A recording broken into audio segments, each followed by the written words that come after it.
popping off on social media. Yeah. Yeah, I'm very pleased about that. Like I was saying, I was kind of worried that a game like this would just kind of like sink beneath the waves really quickly. Mm-hmm.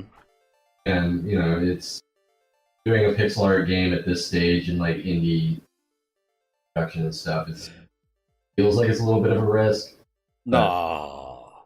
But I think for your next move, you should open an Antifa-style restaurant. The other safest investment you can make. I could just, instead of antipasta, you got Antifa pasta.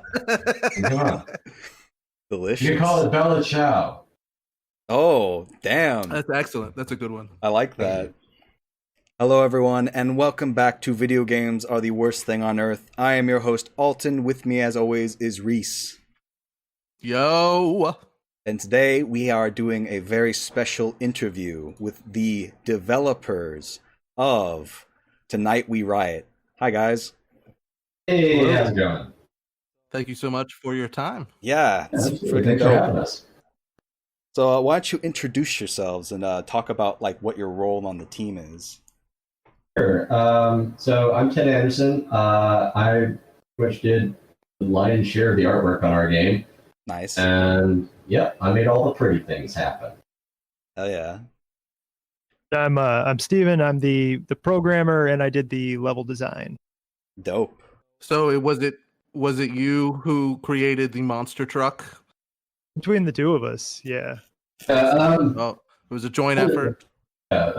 Full discretion. We were trying to figure out what we wanted to do for the World 2 boss fight, and I came online, and Steven happened to be online, but only one of us was 5 beers in. And I was like, it's got to be a monster truck. We're outrunning a giant wood chipper. Nice. I haven't gotten to that boss yet, so looking forward to that. I finished the first boss fight, and I kept getting mad because I'm like, what? 2 stars? That's bullshit. You did 3 stars worth of destruction. Yeah. I had no problem. Yeah, Reese fucking got all the achievements somehow in like a day. Yeah. God damn. Yeah. It We only adopted the laser fists. I was born into them. I admit I had to look up the last 2 involving the birds because I looked at them and was just like, I might as well wrap this up. But luckily somebody had already written a guide. Oh, nice. Wow. Yeah. Holy shit. Yeah, I saw that. I was thinking, oh man, I should make one of those wikis. Like a lot of games have a wiki somewhere online where fans have posted everything. And ours didn't have that. I was like, I should make one of those. And then somebody wrote all that up, and I'm like, oh, I don't have to now. This is wonderful. That's incredible. Yeah. It's been out for like what, 2 or 3 days now? Yeah. It's weird because there's people like the game had been out 12 hours and I saw somebody had logged 7 hours on it. And I'm like, first of all, if I'm being honest, there's not 7 hours of content in that game. There's like 5 if you go through and get all the unlocks, you get this and that, and if you're playing co-op, maybe you go through another time. And but yeah, I'm like, this person had been on there for maybe that's the person who made the guide. Now that I think about it, and they were just going through like real detailed. That's mystery solved. I bet that's what it was. Trying to figure out what skippity skip was. Yeah, Skippity skip. Yeah, you grab a hold of a bird and it takes you to the top of Whippleton's tower. Oh, okay. But yeah, like I'm curious to hear like a little bit more about what went into like, the development of the game, because I distinctly remember seeing this game like in 2017 or thereabouts, and being like, oh man, that's cool. An Antifa game, and then I just like never heard anything about it till like 2 weeks until it came out. So like, I mean, that's part of the issue of how long it took for us to make the game is that this has always been kind of like a night project for us. Mm-hmm. So like, if this had been like an actual salaried everybody in an office kind of development, it probably would have taken a year. Yeah, Not even. Yeah, but because like 2 of the people involved have kids, and like summertime, daycare is not exactly like super readily available. Mm-hmm. A quarter of the year, we lost a lot of productivity because we were being Because you had the unpaid labor of raising the next generation. Yeah. But also just because, like, we didn't really have a fire under our butts to do so. It was like, yeah, we'll get to it eventually. There's no real rush. Yeah, it's not like we had a contract with a publisher where they were like, okay, these are the dates you have to have these milestones met by, or anything like that, or anything really being enforced on us at all. And so it was always on our own time, and work expands. Well, I was just gonna say that, like, also there's a lot of learning curve stuff that went on during. Oh yeah. I mean, this is the first time I've ever done kind of animation, the full UI of a game, like everything from the main menu art to doing filler stuff for missing font bits. Just all sorts of little fiddly things I never thought I'd have to really do. And Ted's, like an industry vet, even if he hasn't worked on this kind of stuff specifically. But this was my very first game. Like I'd done a couple of little game jams, but I had just come out of a computer science master's program, and I had my wife's working full time. I have a kid. I need something flexible so I can keep taking care of the kid. And so this was that, but it was also my first game. So I think I was really the bottleneck that delayed a lot of it, because this was basically like a game design year program for me. That was the way I justified it anyway, because whenever I would sit back and think, man, if this game bombs, I've spent like 3 years, whole lot of time working on it. The way I would sort of justify that myself was, well, if I had like gone to a game design school, I would have spent 2 or 3 years paying them money to learn this sort of stuff. That's true. And wouldn't have come out with any game at the end, or at least, not a shippable title. So. Right. Yeah. And certainly, from what I understand, not going to that game design school is far from any kind of job guarantee. Yeah. Yeah, and like also to an absolute feather in his cap. Like I worked Retro Studios for about 5 years, and I shipped a bunch of different products for Nintendo, and gone through like a lot check process, which is like their master disc thing. And I've never seen a game pass lot check on the first try, and Tonight We Riot did. Nice. And I have never been more stunned. What is a lock check? So lot check, just like they make sure that your game is as bug free as reasonably possible, and that it actually runs. It does exactly what it's supposed to do, and it doesn't install Sonic.exe into your System 32. Yeah. All nerds.exe. Yeah, like like Steam does a little tiny check, and it just makes sure that what you're shipping isn't Trojan, isn't just, Right. ransomware or something like that. That would be cool if you sold people ransomware. Right? Yeah, it's sort of like people talk. I know a bunch of mobile developers talk about the difference between Android and the Apple Store, and how Apple Store is like a way more intense check process.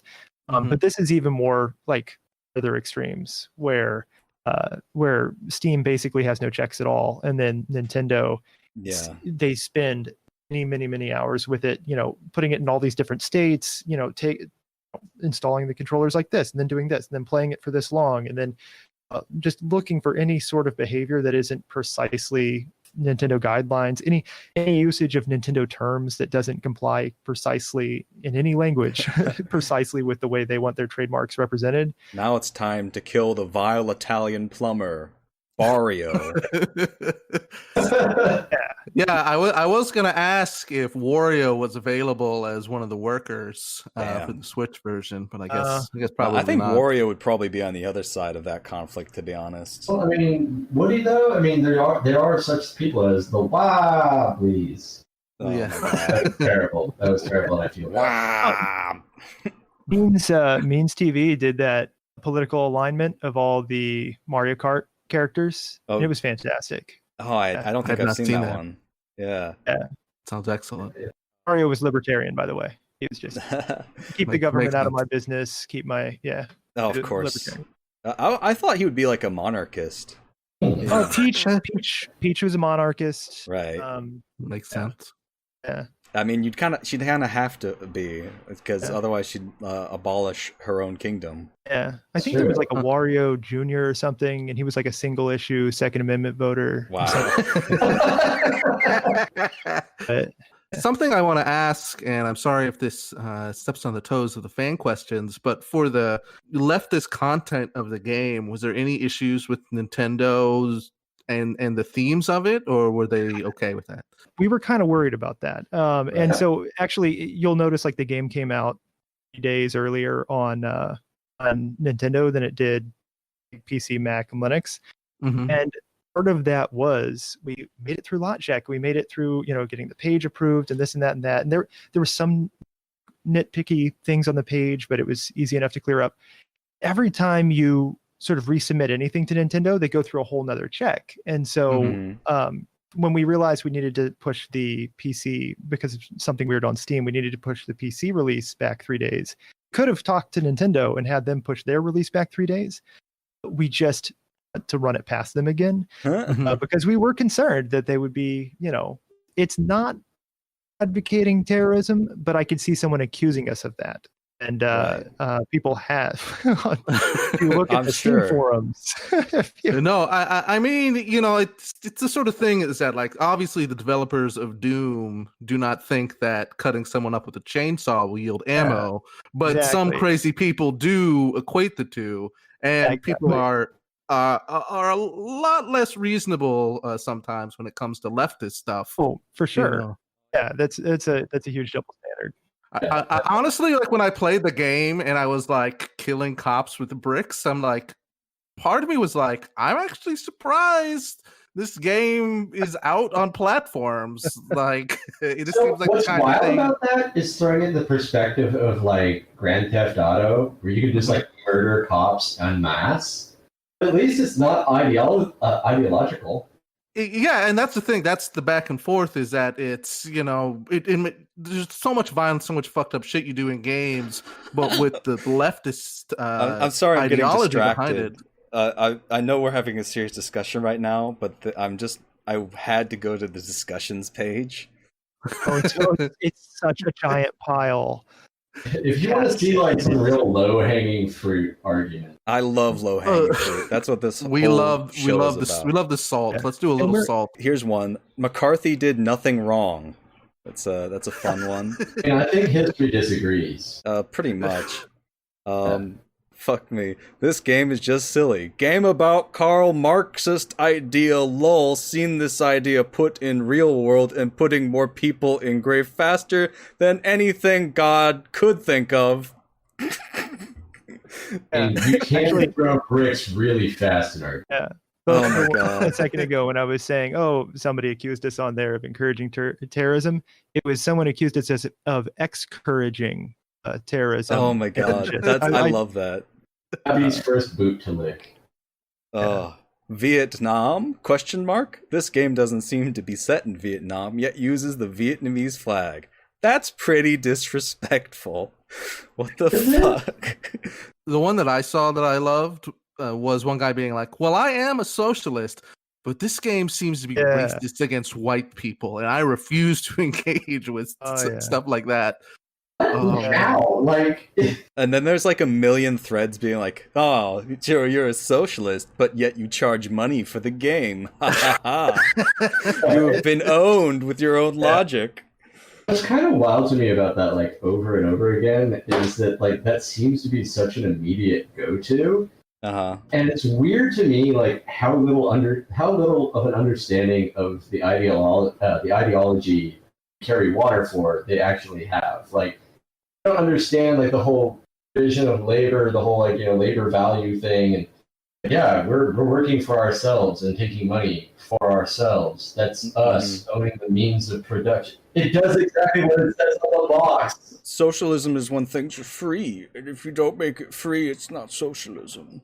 That's generally the understanding in the U.S. A lot of those, because 1,000 times, like we even put an FAQ on the release announcement, and it just had like that question as had like a separate from the FAQ. We had below it the incessantly asked questions, and it was just that question, and it was it's that, I mean, all those people posting that question again and again and again, they're the American posters. There's people from Right. other countries posting various things, but that's just become the U.S. understanding of socialism equals free things. The U.S. and it's it's our education system, I guess. I don't know. A lack thereof. It's just like a concerted effort to make socialism, communism, anarchism, everything in between, like this kind of weirdly amorphous bad guy that's going to steal your money and then also maybe your penis. Oh, It's The nice thing is too, though, you read the forums and you read things like this post from the global South will rise again. The only thing that makes it better is watching anti-union fascist bootlickers get triggered 1312. And you see people, and like someone responded being like, "Oh, I was gonna wait till this game was on sale, but since I see everyone is so mad, I kind of want to just, rise up and help support the game." So it's nice that it's been a little bit of a focal point of people wanting to support you as well. yeah. I would prefer like people enjoying the merits of the game, but if they see the mountain of garbage that's being thrown at us and they want to build their own mountain, that's cool. yeah. I mean, that's. I went and I took a look at like the Steam forums, and it was like all the same garbage I see on Twitter every day. Like the same garbage you see on Twitter, but dumber because it's a concentration of gamers. I gotta say though, I'm logged in as the mod all the time. It's so different because normally you're on Twitter and all the time you're thinking, man, I wish I could just like obliterate this tweet or like ban this person from ever talking again. And I have that power like the whole time. That button is just right there. I keep trying to block idiots on Twitter, but then I just click edit profile instead, and it's like, oh. So I've only banned 2 people so far. One person was just spamming new threads, like they did like 5 in an hour. And so I'm like, all right, that nobody can have a discussion at all or ask a question about the game because you're spamming new threads. And then somebody else, I think it was the same person you were talking about, were saying the game is racist against white people. He started going off about the Jews. And really went off. So I banned him. I banned him. I think Valve would have eventually. Valve banned a couple of other people that I hadn't even looked into yet. Yeah, like I've only used it for those 2 instances, and everywhere else I've just left it up, like just all of the garbage. And man, that's just begging for someone like us to just go trolling through it just to mine it for content. Just do dramatic readings of just misspelled things like Karl Marxist idea. I've seen it work I've seen it happen in real life. It killed more people than God. Yeah. Apparently, everybody's dad was at Tiananmen Square. Oh yeah. Are there any issues with review bombing? Not as much, but really not as much as we expected. Like, you have to buy the game on Steam to bomb it. So exactly, but you can then return it. And there is at least one person who, as near as I can tell, because he didn't seem to know that much about the game. There was one person who it seemed like was early on just trolling and posting all this stuff. Then apparently bought the game, I guess, and then just let it run for a few hours, and then a review like this review with just whatever you could see from gameplay and like the trailer and stuff, and criticized that, and then returned it. And then I was a little worried about that, but I think Steam has some sort of thing in their voting algorithm for that, because I saw a few negative reviews that to people buying the game, review, returning the game, and they don't seem to be weighing against us. Right now, I looked at the reviews and it was like 100% positive, and I'm like, but I see these negative reviews. Why is it 100% positive? But maybe they're looking for that sort of thing. It'd be a good thing to include in your algorithms and to deal with review bombing. Well, there's definitely, I think they made a lot of changes after people got furious at games that were on the Epic Store and would review bomb them on Steam. So I think that, unfortunately, they shot themselves in the foot, because now they can't complain about the real enemy, communism. that's fun. I can see that there's definitely a concerted effort on GOG to try and get like red fascists. That's cool. Yeah. Neat. Oh god, I haven't looked at the GOG one in It's 2 actually good. days. It's by Wishmaster 777, and they have a Celtic symbol in there as their profile. Oh, okay. Yeah, I mean, like, I look at it and I'm like, oh, okay, the overall rating is just below 4 out of 5, including, obvious troll account. Verified people who actually own the game, 4.9 out of 5.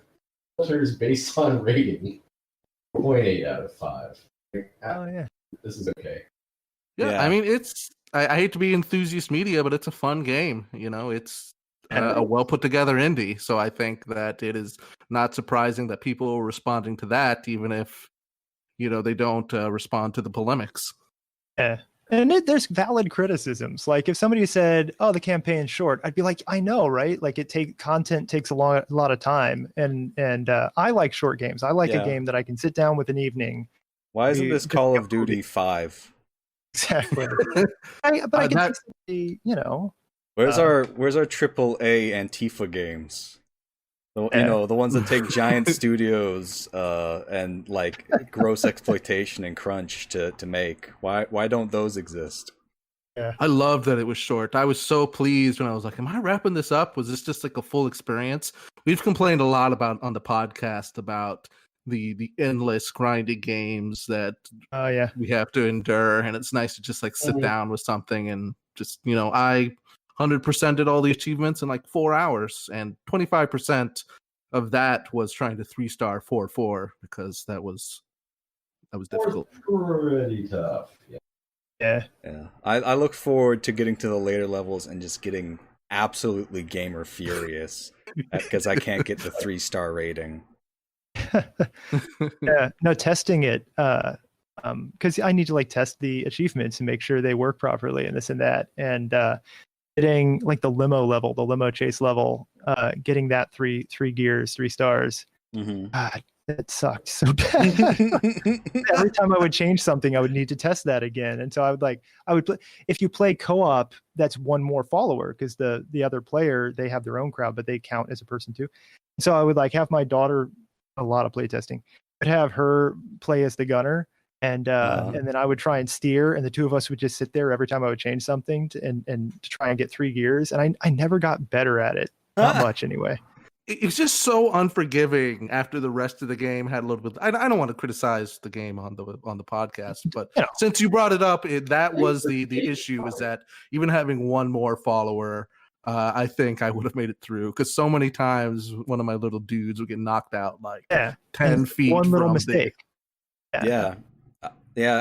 Once I started getting into Bootlick Bayou, I started realizing like, oh shit, you can't fuck around in these levels. Because then I'll run out of throwing weapons, and then guys with chainsaws will just like rip me in half. Yeah. And Somebody added those guys in. That actually ended up being one of the first impetuses for like one of the unlockables. It was like, I want that goddamn chainsaw. I want to go get back and get revenge. Well, I didn't get the chainsaw because guess what? I got 2 stars. I know. Yeah. I can 3-star that thing. Huh. I know, but it's just like, god damn it. Give me the stars. Actually, can you just give me the developer code to give me the stars?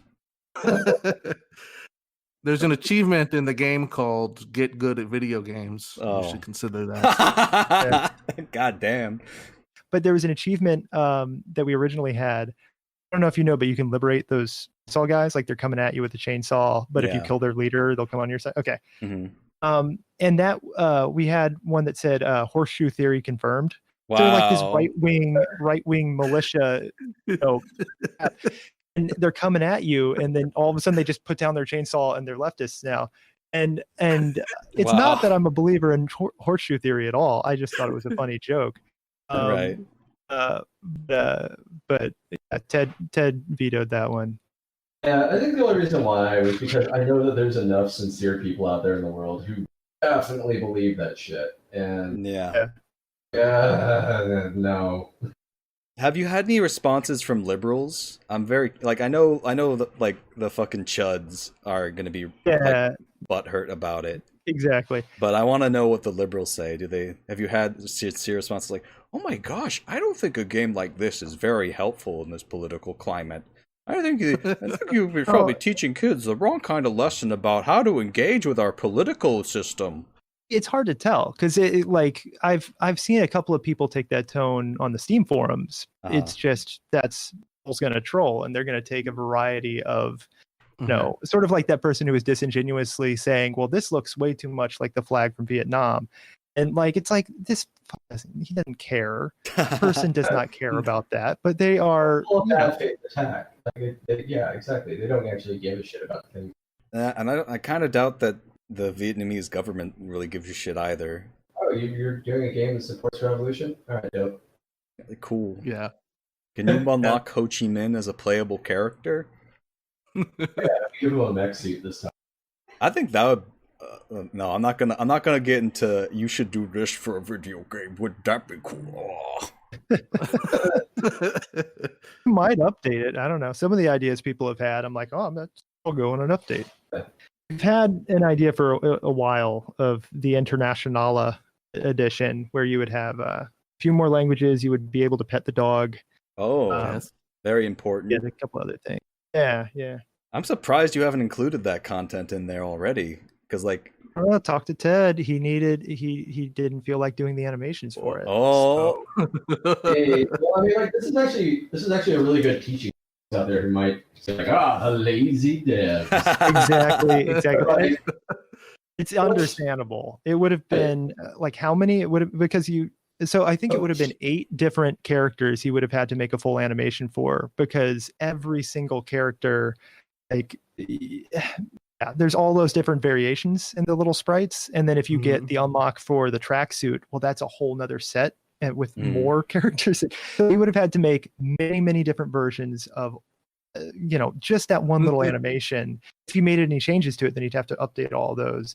I'd have to code them in. So I was kind of thankful when he was like, let's table it. Yeah, I can understand. Just so the "Can you pet the dog" account will give you 1 tweet. Yeah, exactly. I don't know if Reese, there's anything else you want to talk about. We're at like half an hour now. I kind of want to get into. We got a ton of questions from people on our server. Just real quick, I'm curious what your next thoughts are on a project are, if any, or if you're just happy with the game for the moment. I got an idea. Here's an idea that's completely unmotivated by my own personal interests. Armored Core, but a communist Armored Core. There just hasn't been a new Armored Core in a very long time, and I need one. Yeah, like maybe a communist steel battalion where you have to get the peripheral, like the giant control panel peripheral. God. One thing I'm curious about is how did the team even get started? Like, did you all meet at a game jam or something? It started because I reconnected with an old friend who I knew back in Dallas. I had this friend who was working as a programmer and being involved in a lot of game jams and such. Ted, if you're cutting out a good bit, so I'll take the story from there, because that's where I came on to the scene. Okay. So yeah, that for a while it was just the 3 of them. Sean, the programmer he's talking about, George, this sound engineer, and Ted. When Sean had to take a full-time job, I think out in California or something like that, they were without a programmer, and then the sound engineer was my old college roommate. And when I was in Texas, in San Antonio for a PAX, I think I staffed PAX conventions for years and years and years, and reconnected in San Antonio during PAX South. And said, hey, I'm working on this game, but we just lost our programmer. And at that point, I had just come out of this degree program, and I needed something flexible. And so I didn't think it was going to be permanent. I said, well, you know what? That's a cool project. All they had was like a little demo level at that point. They had just barely scratched the surface. And I was like, well, yeah, let me see if I can make it work on a controller. Let me see if I can make it work with co-op and add a second player. Let me see if I can. Then after a while, I'm like, oh, I'm in this now. I'm a part of this. And let me see if I can make it mine Bitcoin in the background. Yeah. That's the big deal. At a certain point, you're in so deep. You're like, oh, this has to be shipped, and this has to be right. So I guess I've got more questions, but I'm curious what the timeline worked out to be, because I know very early on, there was just like the trailer on like Steam and on YouTube, Yeah, like screenshots was- and stuff. it was a long time ago. Like Ted first started making art for this 5 years ago. It was so long ago that the people who were saying, "Oh, this or that is a reference to Trump," Ted made the art for the villain and all that way before Trump announced and before he was in politics. Like, Oh my like he god. had it just sort of turned out to be kind of like him. You gotta think back. of like a big evil capitalist, and I mean, Trump is like the stereo, like in the 90s is like such a huge like character. Really? Yeah. My instructions I gave to the concept artist, Andrew Olson, who made our poster design, I just said to him, I was like, I just want this dude, your stock standard 80s bad guy. Businessman bad guy. And so, Chet Whippleton III was born. It's funny if he went back and he was like, well, I'm going to use Back to the Future as inspiration. Well, Biff is based on that was where that character was based on. So maybe in a roundabout way, maybe it was based on Trump, and we just didn't know it. Yeah, it is pretty much undeniable the influence that Trump has had on our culture, even before he managed to fucking get into the White House. Yeah. So I have another question. You mentioned Metal Slug, and I can definitely see that influence, but like, what are some of the games that inspired you to make this specific, I guess, mix? Well, I mean, like, the gameplay itself, we've always said, is kind of like if you took Street Rage and mixed it with Pikmin. Right. I definitely got a huge Pikmin vibe from controlling, especially when they all just fucking die. I'm just like, well, shit. That's very Pikmin. But as far as like a look goes, the NES, early SNL pixel art games, because that's where I was a kid. Those games were out. That to me is like the golden age. For sure.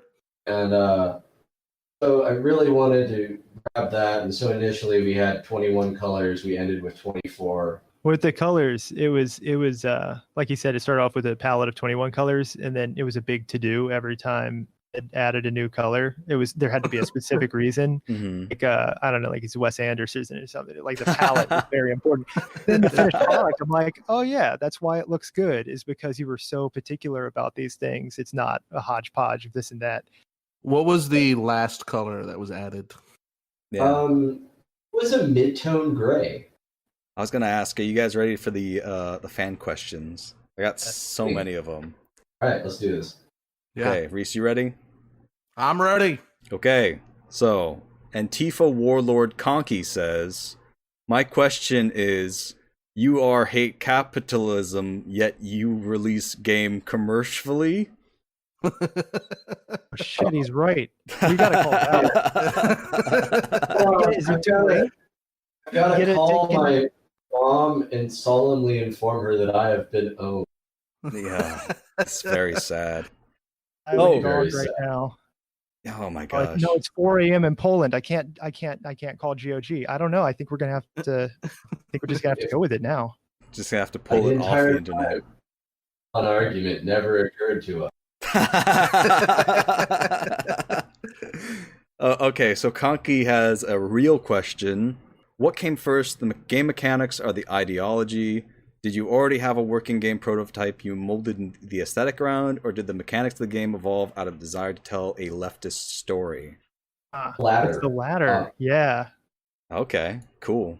It was like, I want to make this kind of game. And also, I knew full well that even if I've got my ideology or whatever, the game's not fun. It's not fun. Right. So we spent a lot of time working on that. Spent a lot of time making it not fun. Got it. Listen, it's not a leftist game if it's not like just a giant wall of text explaining the entire history of fucking how much yards of linen it takes to make a coat. That's such a specific burn on so many games that, like, I liked. Yeah, no, it is like the game mechanic that, because it's so satisfying as a game designer. It's really, really satisfying when you can communicate anything through a raw game mechanic.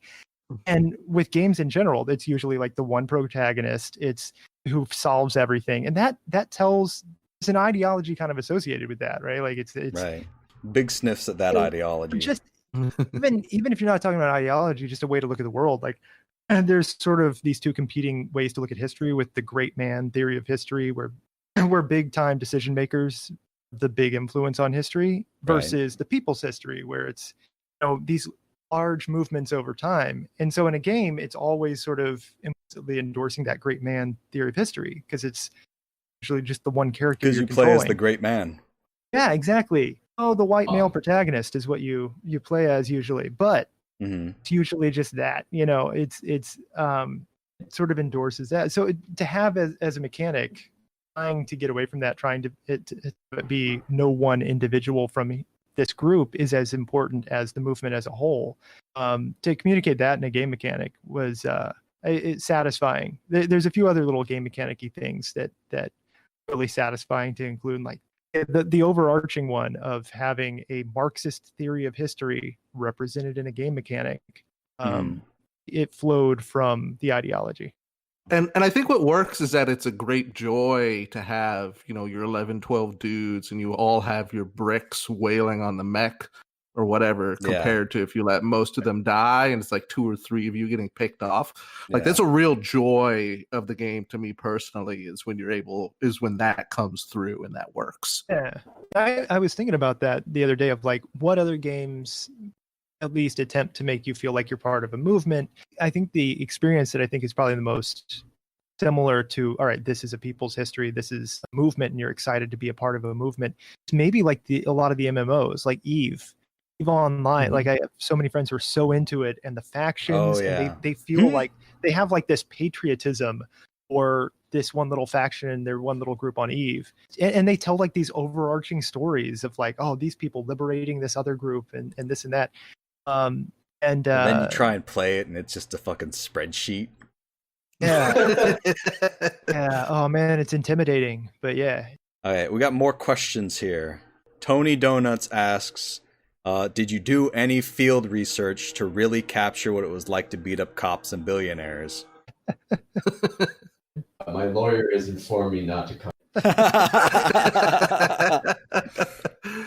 Okay, I think that answers that one. All right, so Celestia asks like a fucking ton of questions. They got super hyped. How did you arrive at the idea of playing as a crowd of rioters? It's such a great way of avoiding any kind of lone hero narrative, so I'm curious if they started with the idea or came across it somewhere in development. It was always that sort of game. So I think we already talked about the ideology about it, so I'll just move on to the next question. Jarhead Kunz says, how did you wind up working with Means TV? I'm actually curious about this myself. We had another publisher for a while. At first, Ted was starting off with no publisher, got invited to South by Southwest without a publisher, and was really sort of going at it alone. And then we hooked up with New Blood, a different publisher. Wonderful place, like wonderful publisher. I never want to say anything bad on New Blood, because they've been really good to us, and they make incredible games. And then we parted ways. It was definitely no animosity there, but it was just sort of like New Blood's making a niche for themselves with all these. The last 5 games they've made have been these Doom-like, spooky first-person shooters, and we're kind of this odd one out. And I don't know, it didn't feel like the right place. So we were going to strike it out on our own, and we were going to like publish on our own and go to Switch and do all that on our own. But like a month or 2 after we parted ways with New Blood, Means TV, like a friend of a friend, I think of Ted's, connected him, and it's just the perfect fit. They had been thinking about moving into games, because you're familiar with the concept of TV, this worker-owned collective making video content and streaming it and sharing the profit, and just a really cool setup. And they had sort of been thinking maybe one day they'd look at doing the same thing for games. And here they had a game that was much done. We needed to do some more testing and work on a little bit of porting. It was pretty well done. It was just really, really good timing, and they've been wonderful to work with. Like New Blood has more experience in publishing games, and Beans has more experience in publishing leftist content, and I feel like the latter has turned out to be more important than the former. They've definitely been pushing it like real hard on social media. I've been seeing like retweets from all our friends who are streaming the game. Yeah, they've been really good about pushing it, but also just knowing how to handle the trolls, knowing how to speak about the content, knowing how to speak about the ideology. Probably not the really first important. time that they've dealt with the questions like, you are a socialist yet you charge money for something. Exactly. Confusion that socialism is somehow fundamentally incompatible with the idea of exchanging currency or a market or anything like that. Right. But yeah, it's been wonderful to work with Means. We're huge fans, and everybody should check out Means TV if they haven't already. Absolutely. Cool. Let's see. So another question is, how is the team organized? They want to know, like, if you're operating as like a co-op or something, or a workplace democracy or something. Like, okay. So as far as like the legal organization, there's very few places you can actually register something as a worker-owned co-op. It's like Colorado is just about the only state you can do that. And so what a lot of places do is they'll just organize as an LLC somewhere or something like that. But then they run it via shop democracy. Nobody makes more money than anyone else, and they run it like that. And that's in the beginning. It was much more granular, where decision, like everybody was voting on every single decision, and it was sort of unmanageable. And over time, we've kind of divided it up into departments a little more, where Urge has sound, and every decision related to sound design and music and everything is what he does, and it's his decision. And obviously Ted's not telling me how to write some code or anything like that. But then like overall concepts and like introducing new threats and enemies and any of those major decisions, you shop democracy. Usually we can reach a consensus, and it's not like someone needs to get outvoted. We kind of come to a consensus. Otherwise we vote. I mean, I don't know if that really sounds like democracy to me based off of my experience. I think you should have somebody who doesn't even work there anymore, like the guy who left, call in and ask several other people to drop out so that the decision can be made by the dumbest, least popular person. And then that would be democracy to me. Yeah. An idea for your next game. Yeah. I'm not bitter or anything.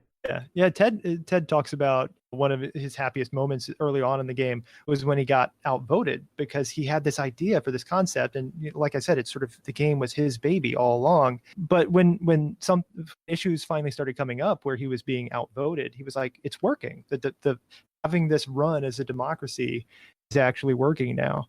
Interesting. And I really want to know what that was, though. What was the first thing you were outvoted on? Honestly, I can't remember. I think it might have been like it wasn't like a huge thing that I thought I was gonna die.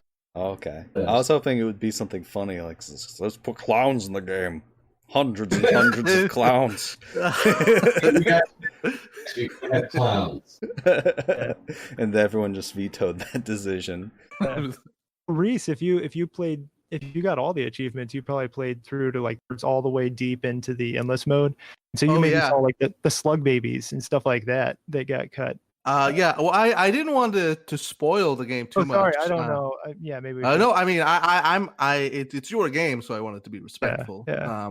Surprised to hear anybody got that far. Oh, I was just saying, I'm surprised to hear anybody got that far. I thought it would just be like a special thing that a couple people who really waited a long time and. But yeah, I've heard of a few people now getting to that point. And I've never known Reese to be amazing at video games, so I think he's an imposter. Well, since we're spoiling it, they do give you 50 dogs to help you. Oh wow! Halfway through the mode, so you're just kind of just like chill and watch the commentary. That was added right at the end of development, and after like 3 years of pent up rage and stuff. And this was to me a video game equivalent of like at the end of a concert when you just smash the guitar.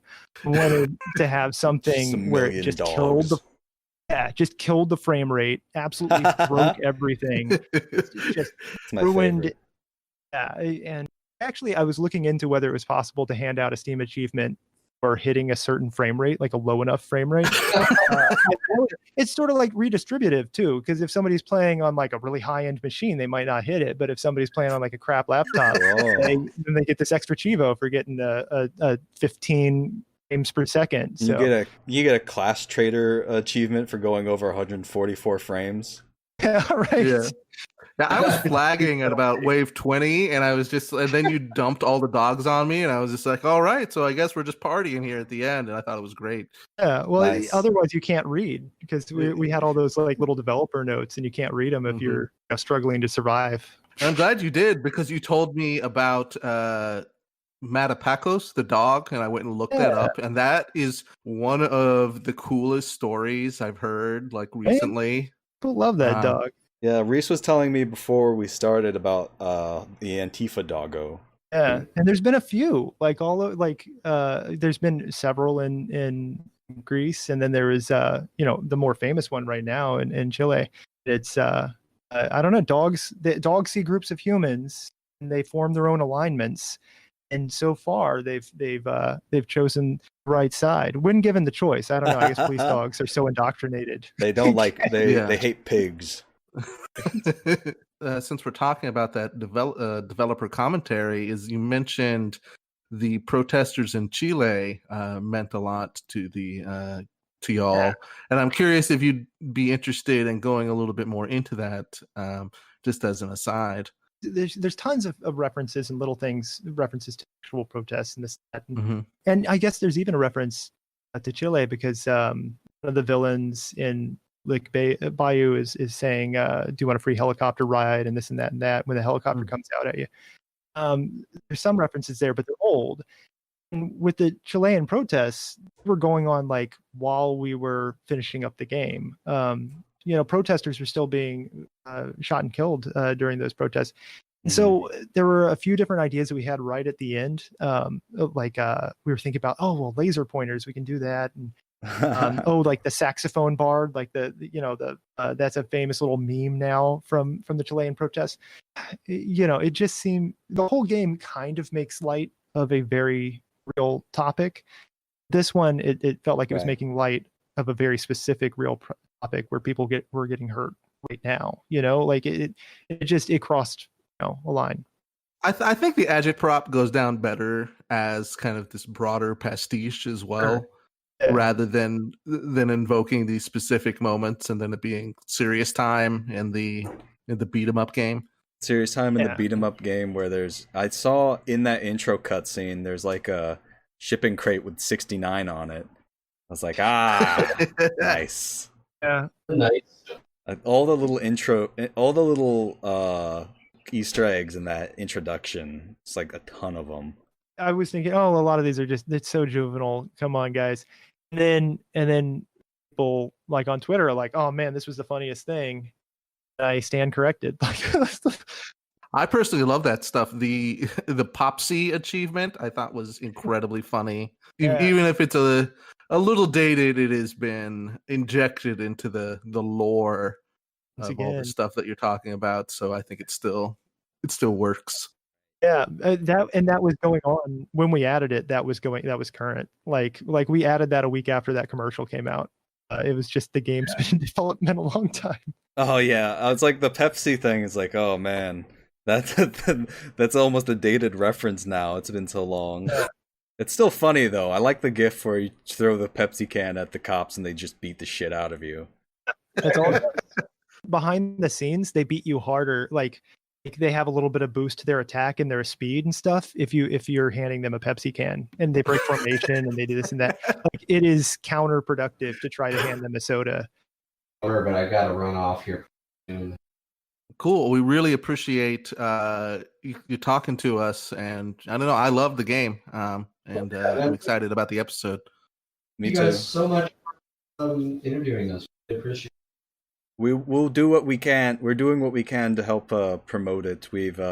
I got 2 copies of the games for our friend Kay from the YouTube channel Kay and Skittles. I love artwork she did with like the little ferret heads on. Yeah. I got a WhatsApp message this morning from this afternoon from my nephew in France, and he was saying, "I'm watching the game, be streamed," and it was Kay and Skittles. Yeah, Nice. That's awesome. Yeah, I also sent over a copy to Celestia. They were super fucking excited for the game, so I was like, I gotta get it into the hands of these two people.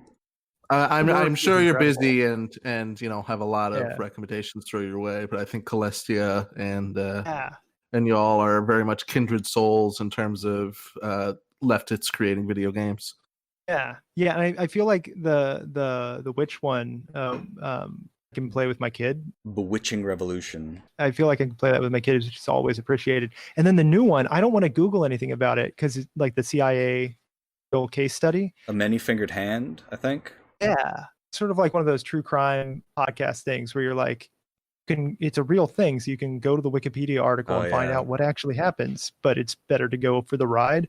So I'm like careful not to look up what that's based on or what anything about it, and I'm just going to experience it once the game comes out. I'm doing that with all knowledge in general, just in case Celestia makes any games, and not because I'm lazy.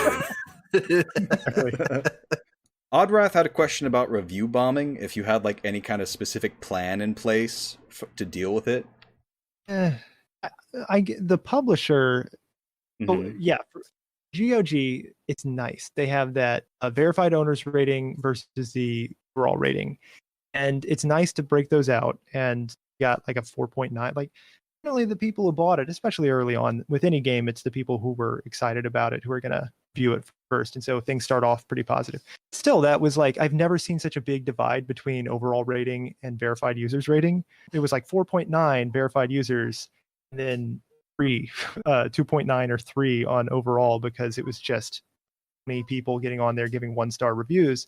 But I think the publisher rallied the troops or something, because all of a sudden there was like 20 or 30 people giving 5-star reviews who were not verified purchase. Right. So ultimately, I think that's fine. I think this sort of game, it's the kind of game that spreads through word of mouth, and people who are interested in it, I don't think they'll be dissuaded because some negative reviews that were review bombed. I don't think they're gonna see Keck Hitler 59's review of this. It's like, these soy boys made a game, I'm gonna give them a helicopter, blah, and they're not gonna be dissuaded by that. And you can correct me if I'm wrong here, but it seems like, part of the intent is to be provocative. It's a leftist fantasy, and that's just going to make people upset no matter what. Yeah. I wouldn't call it part of the intention, but it is an acknowledged side effect that we would kind of expect. And Means TV, one of the best boosts in people's interest in it was when Fox kept going in there, like, about this leftist streaming service, and that sort of ridiculous vitriol, it helped them in the end. That a lot of people found out about the streaming service that wouldn't have otherwise. That's the thing that's crazy about social media and shit like that, is that you don't ever, unless you literally get harassed off the platform, you literally never lose anything from like fights or beefs or controversies, because it just gains you attention. Yeah. And then all the people that are aligned against the people fighting with you just like follow you. I know this. I've discovered this unintentionally by just like fighting with just shithead gamers for like the longest time. Yeah. And just like the same people I followed would like show up in the thread and be like, "You're shit, I'll kill you," and I'll just like, "Yeah, cool." There was the thought of that. I don't think we're gonna, we definitely haven't done it yet, and I don't think we will. But there was the thought a while back of like, hey, what if we went on some of those right wing Reddits or Kotaku in Action or something, and just sort of planted a little seed there. At this point, I'm pretty sure it's found its way there organically. Yeah, you don't need to do that yourself. Exactly. It's you should make a secret version, a pirate game version for people, then like try and spread it on like these alt-right places, and then just like the pirated version, just I have no idea. It just fucks with them somehow. Oh man, yeah. Like Game Dev Tycoon. Yeah. Game Dev Tycoon has this really funny bit where it's like if you download the pirated version, you slowly can't make any money because your game is being pirated too much. That's brilliant. I didn't know about that. That's absolutely brilliant. Yeah, so there's a lot of games that release like the false flag pirated copy. Yeah. Oh, like, could I put a screamer in there? The screamer, but it's the international. Right? It's it's just goatsy, but like the Soviet anthem is just playing at like 25 plus decibels. The thing is, we don't really mind the pirates. Like, that's the thing. It's like I almost don't want to, because if we were worried about piracy, we wouldn't have put it on itch and GOG that don't have DRM. And we've specifically, people have said I can't afford it. We'll give them keys if we hear those people specifically. But if somebody genuinely can't afford it and they pirate it, we're not worried about that at all. So I would hate to sort of taunt those people too much. Yeah. But I've got so many questions left, and we're already at like an hour 20. So I'll try and do like quick fire. Okay, so Jarhead Kuntz asks, Nintendo is a famously non-controversial / family-friendly almost to a fault. Did you anticipate any pushback in licensing the Switch port? I was also surprised like how you managed to get like the game on Switch when it's like it does seem like something Nintendo would not be cool with. I was very, because I had to give the pitch, right? They do concept approval first. Right. I had to go through that process twice actually, with the first publisher and then they again by ourselves. So I wrote the copy for that, like our pitch document basically. I wrote the text for that, and I was very particular. I read over it so many times of like making us sound very professional, making us sound very reasonable. And generally, if your game doesn't just scrawled in crayon on like an A4 piece of paper, Gritty fucks your dad, and send it to Nintendo. It was I was very concerned that they were not going to approve the concept. Once they do, I don't think they have a history of then not letting you publish it just for concept reasons. So we were kind of in at that point. But like I think I said this earlier about we were nervous to even submit to Nintendo with a date change. We were kind of concerned that if we look at everything again, whenever you change anything, and we're concerned that somebody might flag it at that point. Because, leftists are held to a different standard. People are more, there's more of a taboo there. And we're concerned about that. And hopefully, I mean, it's been on there a few days now, so it's not an issue. It worked. Okay, so Mario secretly confirmed for Antifa. Awesome. Yeah. We haven't pushed the update yet, but there's a Tom Nook reference that we put in the game like a month ago. Oh, really? For Animal Crossing. Yeah. Is this the one where we got in trouble for making jokes about Tom Nook being a landlord? No joke. People got real upset about casting Tom Nook in a negative light, so that might even be a bigger. Is it a bigger blow up? Yeah, just giving you a heads up. It's in Greek. I don't think many people, because it's Lucanicos make a reference. Yeah, it's no. They won't get that part. People got so fucking mad. It's like, fuck you, Tom Nook's not a landlord. He's good. I'll fucking kill you. It's just like we did get a death threat. One death threat. It was he's undeniably, I don't know. It was very funny in retrospect. At the time, it was sort of like, what the hell is happening? What is wrong with these people? It was like the thing from They Live. There's just fucking. They've had their personal identities so tied into Nintendo products that now they're just getting fucking furious at us. That's another thing. I was hesitating pushing the update because once again, I was nervous that Nintendo would re-review it when they do the re-lot check and then reject it. So even though I had this update sitting there for a month, I haven't submitted it because I was worried Nintendo would be like, nope. So now I should probably sit it. But yeah, it's Lucanicos, and he's quoting like the Communist Manifesto and that famous line of like, let the ruling class tremble. And then he goes off. If you're on the Nintendo version, it goes off and says like, especially raccoon capitalists. But in Greek, it's really cool because in Greek, the word raccoon, if you use it as an adjective, is also the word racist. So it can be read as either especially racist capitalists or especially raccoon capitalists, either way. And if you're playing in Japanese, though, it says Tanuki capitalist, because there's a Greek word for Tanuki, which is weird.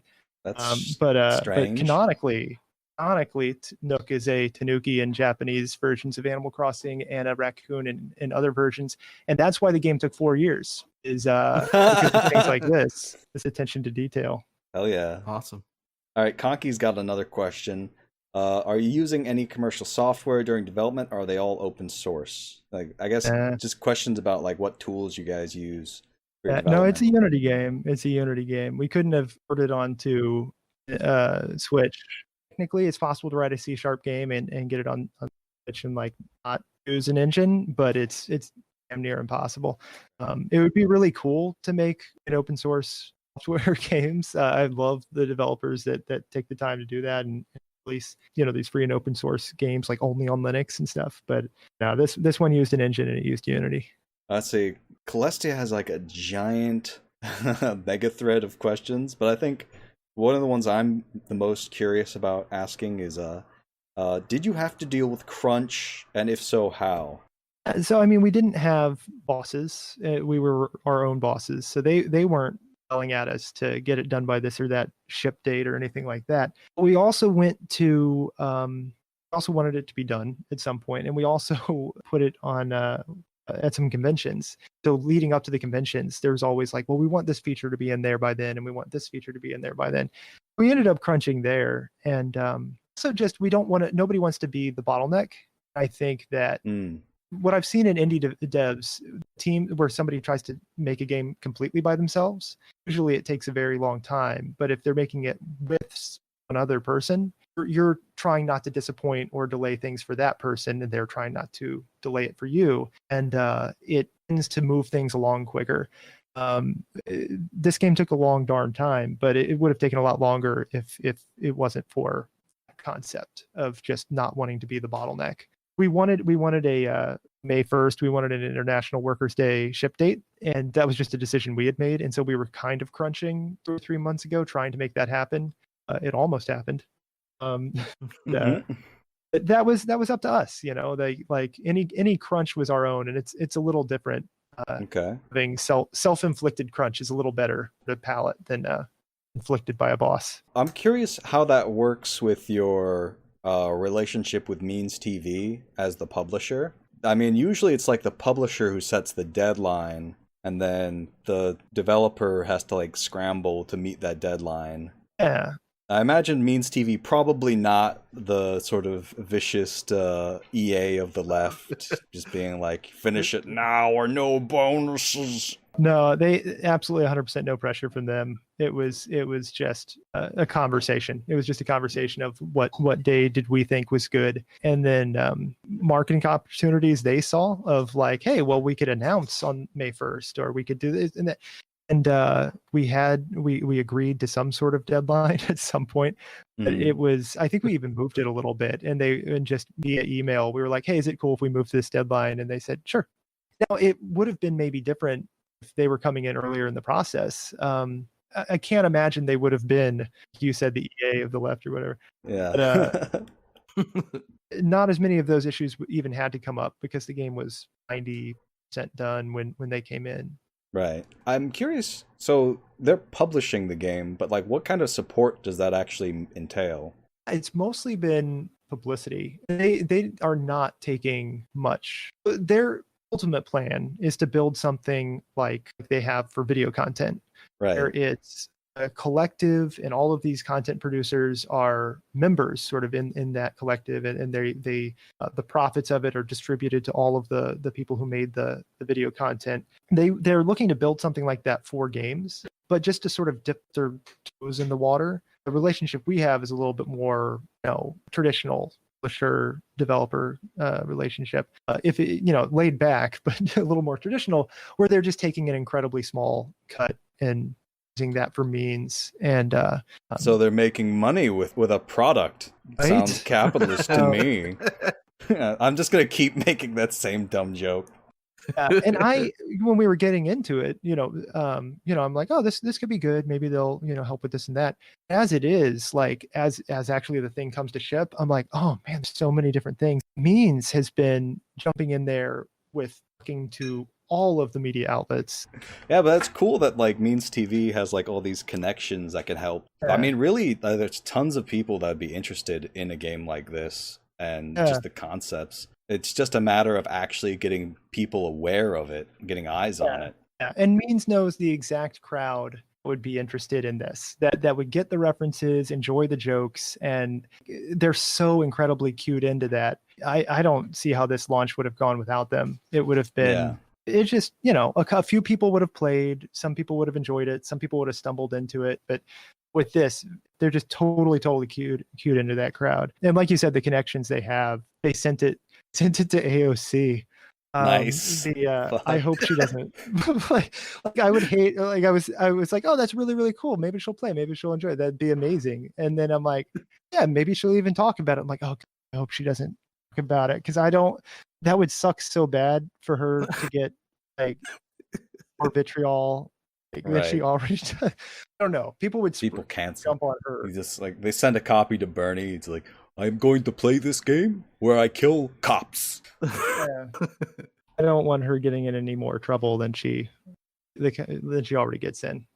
You hear about stuff like, you know, for exposure being a joke, but Means TV did really seem to uncork things for this game. Like I'd heard about it already coming up, but then like right before the interview, I see people like Hassan the Hun playing it. Yeah. And you know, I think that's not nothing. I think that's some real exposure. He's a big boy streamer. Exactly. Yeah. Is there any more questions for the lightning round? I think we're probably getting up there in I think we've got probably like one last one, and it ties into something you said. You have to edit all this. So. I know it's gonna be hell. It's like anytime it goes over an hour, it's just like, oh no, editing.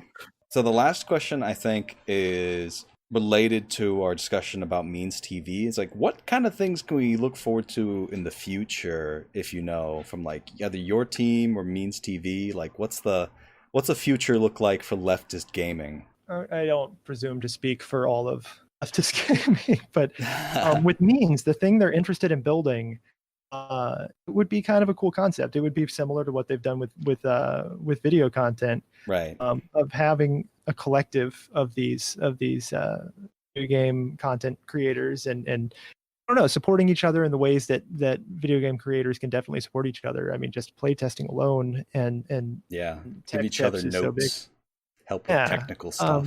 Something that this game's release has helped them, because they were new to video games. Like obviously they played them, but they had never published or worked in games at all. Right. So this has clued them into that whole community. And so there's every time they post anything, they're like, oh, you should talk to this creator and you should talk to this creator.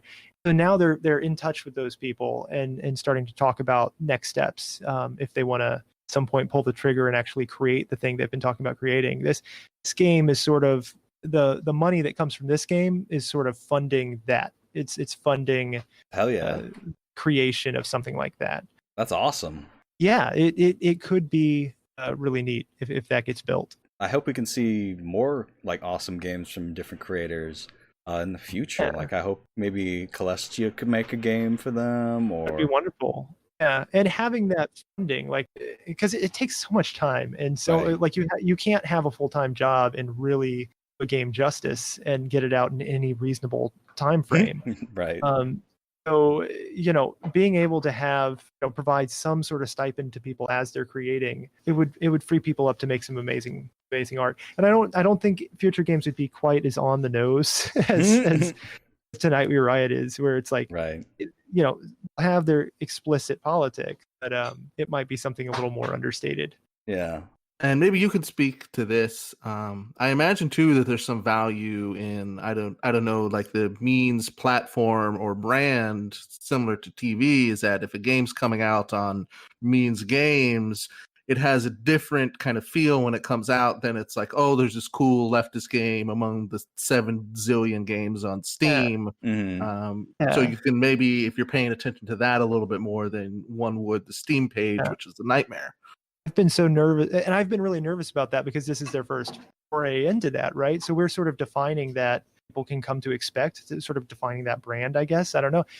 whenever I hear about, oh, maybe the game has this bug or that bug, what's his name? That giant streamer you were talking about, he hit a bug that I had never seen before. It was like, and it was a soft lock. It was like a game breaking bug he had hit that I had never seen before. And that got me in the heart. And if it was just some game I had made and Means wasn't associated with it or anything, I'd be like, oh, well, maybe some people will look at that and say, I don't want to buy the game. That's fine. I'm not starving. Like I'm doing okay. This was my side project. And that's too bad. But the fact that we're sort of representing the Means brand as they start to branch into games, that's a huge amount of pressure right now. Yeah. I'm incredibly concerned with that if the game's not good, that people will start to associate that with Means. It's of course internal. It's not like this is putting any pressure at all. But I could see that being the first is weird, and defining what might come next for Means is really, really weird. Yeah. Hopefully it doesn't suck too bad. We'll see. Reese was like it. Mr. Good at video games.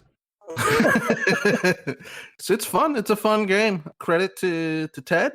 The art, I think, is really compelling and interesting. And I think what he said about his influences really came off and evocative.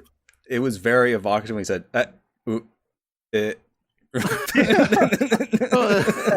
well, in there he had said SNES, so that's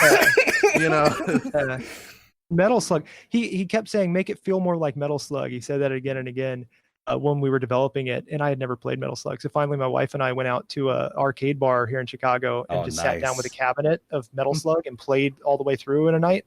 And I'm like, that's okay. That is a fantastic game and something to strive for. Dope. But I think that's probably us taking up enough of your time. Where can people find this game? How much is it? It is $15. It's a fight for 15. A reference to what minimum wage. Reference to what minimum wage should have been a couple of years ago at this point. Yeah. 2009. That's the thing. We when we were coming up with the price, we were like, oh yeah, a fight for 15. Get it? It's great. And but we haven't really used that in marketing because it's kind of out of date at this point. But because now it's like minimum wage needs to be like $20 or something like that. Yeah, fight for 27. Right. It's funny.